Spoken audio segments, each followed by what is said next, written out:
బాధితులు ఆవేదన కోసం వ్యక్తం చేశారు. 2000 సభ్యత్వ రుసుములు కట్టి సభ్యులుగా చేసిన వారికి 3,51,000కు డబుల్ బెడ్రూమ్ ఇల్లు కట్టిస్తామని హోలీ వరల్డ్ నమ్మబలికింది. ఈ డబ్బు కేంద్ర కూడా రాష్ట్ర ప్రభుత్వాలు తిరిగి చెల్లిస్తాయని చెప్పడంతో అమాయకులు బుట్టలో పడ్డారు.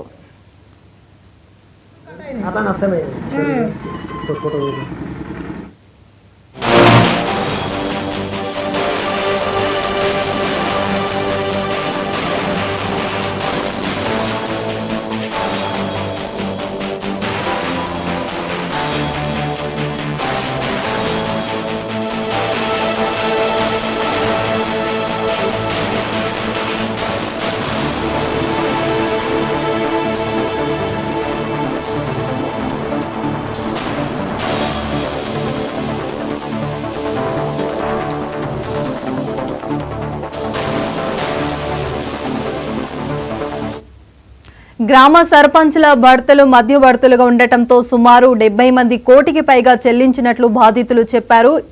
8 నెలల్లోనే ఇంటి నిర్మాణం పూర్తి చేస్తామని చెప్పిన కంపెనీ 4 ఏళ్లైనా పునాదుల రాయి కూడా వేయకపోవడంతో కంగుతిన్నారు. వ్యవహారం బెడిసి కొట్టిందని భావించిన బాధితులు మధ్యవర్తులుగా ఉన్న వారిని నిలదీయడం మొదలుపెట్టారు. మధ్యవర్తులు సాకులు చెబుతూ కాలం వెళ్లదీస్తూ వచ్చారు. సమస్య పరిష్కారం కాదని తెలుసుకున్న బాధితులు సోమవారం ప్రజావాణిలో జిల్లా కలెక్టర్కు మొరపెట్టుకున్నారు.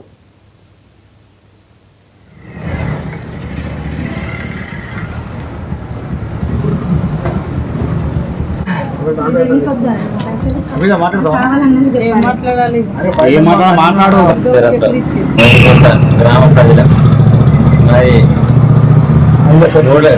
సిటిజన్ ఆర్గనైజేషన్ డెవలప్మెంట్ వారు మా మధ్యకుంట మోయినకుంట 2 గ్రామాలకు మా గ్రామ సర్పంచుల ఆధ్వర్యంలో వాళ్ళు తోలుకొచ్చి మాకు 3,50,000కే ఇల్లు లేని పేదవారికి ఇల్లు కట్టిస్తామని చెప్పి మనిషికి 1,00,000 2 లక్షలు చొప్పున వసూలు చేసి మాకు పనులు చేయకుండా మోసం చేసి వెళ్ళిపోయారు.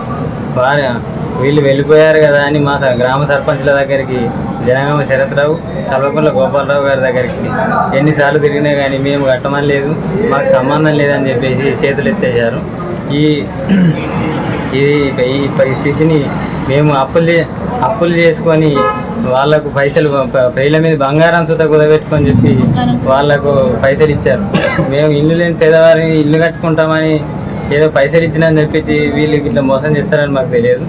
వీళ్ళు మా గ్రామ సర్పంచులు సుత మమ్మల్ని మోసం చేశారు. మాకు తగిన న్యాయం చేయగలుగుతారని కలెక్టర్ గారికి మేము ఒక వినతి పత్రం ఇవ్వడం జరిగింది. మేము దాదాపుగా 70 చిల్లర సుమారు 70 మంది పైసలు కట్టడం జరిగింది. సారా దీనికి ఏమంటే ఊర్లో వాళ్ళు ఇప్పించే జిమ్మదారు నాదని చెప్పి హనుమల్ల గుడి కాడ మీటింగ్ పెట్టిండు. మీటింగ్లో అందరికీ కూకున్నాం, మాట్లాడినాక 2 రోజుల తర్వాత అవన్నీ రప్పించారు ససన్న సంస్థని ఓబర్రోదరే.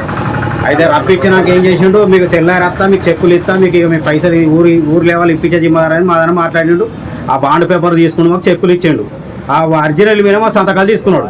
చెక్కులు ఇచ్చి కథ మీకు పైసలు ముట్టినట్టే అని చెప్పి పోయి ఆయనకు మోయినకోట ఆయనకు నోటీస్ అది కోర్టు నుంచి నోటీస్ వస్తే ఆయన ఓలే భయపడ్డాడు.